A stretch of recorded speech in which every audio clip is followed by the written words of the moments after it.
तृतीय करी गुरु समुझी दक्ष सर्वज्ञ रसीलो। तीसरे स्तर पर जाकर आपको अपने गुरुदेव की शरणागति प्राप्त करनी है। प्रेम से बोलो। देखो, गुरु बड़ा आवश्यक है। गुरु के बिना भवनिधि से कोई नहीं तरता। लिखते हैं, गुरु बिन भवनिधि तरही ना कोई। बिना गुरु के भवनिधि तरना नामुमकिन है, इसलिए गुरु बनाना बड़ा जरूरी है। लेकिन गुरु कैसे बनाए, किसे बनाए? तो कहते हैं गुरु करो जान के, पानी पियो छान के। तो भैया गुरु जानना चाहिए, लेकिन क्या जाने गुरु में? तो 3 साधन बता दिए, दक्ष, सर्वज्ञ और रसीलो। बातें समझ में तो आ रही है ना?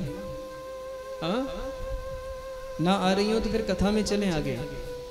ये कथा का ही भाग है, महाराज को जानने का। महाराज कैसे मिलता है? तो 3 साधन बता दिए, दक्ष, सर्वज्ञ और रसीलो। दक्ष कहते हैं उस योग्यता को जो आपको आपकी समस्याओं का समाधान बता सके, दक्षता। सर्वज्ञता अर्थात जो हर किसी को अपना समझे। दक्षता से तात्पर्य ये नहीं है कि वैभव में दक्ष हो। आपकी आध्यात्मिक समस्याओं का समाधान करने वाला गुरु आपका दक्ष गुरु कहलाता है। अगर आपके गुरुदेव, अच्छा एक बात बताओ, एक 8वीं का बच्चा है, उसको बोल दिया जाए कि 12वीं के बच्चे को पढ़ा दो, तो पढ़ा पाएगा क्या? पढ़ाएगा? और वहीं अगर 12वीं के बच्चे को बोलो कि 8वें को पढ़ा दो, तो पढ़ा सकता है ना, आराम से। तो भैया आपके गुरुदेव अगर भक्ति की 7वीं, 6वीं या 5वीं सीढ़ी पे होंगे और आप 4वीं पे होंगे, तब तो गुरु बनाना अच्छी बात है। लेकिन अगर गुरुदेव ही पहली सीढ़ी पे नहीं पहुंचे और आप खुद दूसरी पे पहुंच गए हैं कथा सुन के, तो फिर ऐसे गुरु को धारण करने से क्या फायदा है? तो सबसे पहले दक्षता, दूसरी बात है सर्वज्ञता। जब आप अपने गुरु को धारण करें तो जरूर देखो कि गुरुदेव किसी में पक्षपात तो नहीं कर रहे हैं। किसी ने 11,000 दे दिए तो उसको तो बढ़िया बेड वाला कमरा दे दिया, और किसी ने 1100 रुपये या 11 रुपये दे दिए तो उसको जमीन पे सुला दिया। ऐसा नहीं होना चाहिए। कोई बड़ा प्रेमी भक्त है तो उसको बिठा लिया घंटों, और कोई नया भक्त है, अनजान भक्त है, गरीब है, दीन दुखी है, तो उसको 5 मिनट का समय भी नहीं दे रहे। ऐसे पक्षपाती गुरुदेव नहीं होने चाहिए। तीसरी बात, दक्ष, सर्वज्ञ और रसीलो।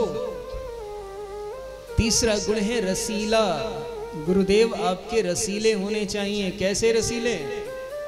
रसगुल्ले के जैसे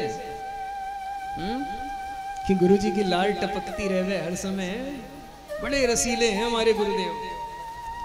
नहीं, रसीलापन कहते हैं भजनानंदी संतों को, रसिकों को। ऐसे संत जो रसिक हैं, ऐसे संत जो भगवान की कथा का आनंद लेते हैं, ऐसे संत जो भगवान की कथाओं में डूब जाते हैं, ऐसे संतों को रसीला संत कहते हैं। ऐसे संत जो सदैव भगवान का भजन करते रहते हैं, भजनानंदी संत होते हैं, ऐसे संतों को रसीला संत कहा जाता है। प्रेम से बोलो।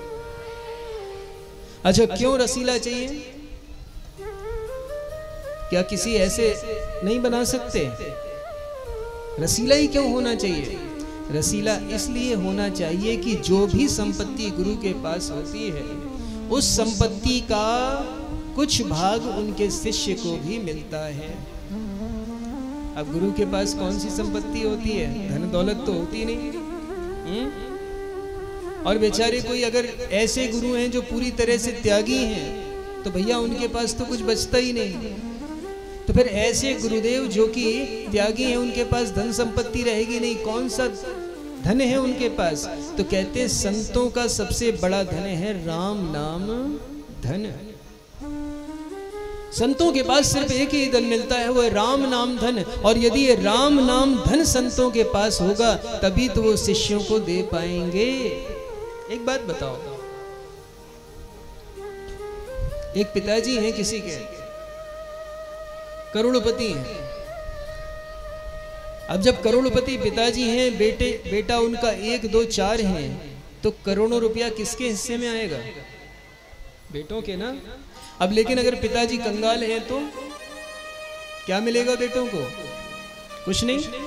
इसी प्रकार से अगर गुरुदेव करोड़ों हैं, भजन के करोड़ों हैं, भजन है उनके पास, तो जब शिष्य उनसे दीक्षा लेगा तो चाहे वो भजन करे चाहे न करे फिर भी उसका उद्धार हो जाएगा। लेकिन यदि गुरुदेव स्वयं ही भजन नहीं करते हैं तो जो शिष्य बनेगा उस शिष्य को वो क्या दे के जाएंगे?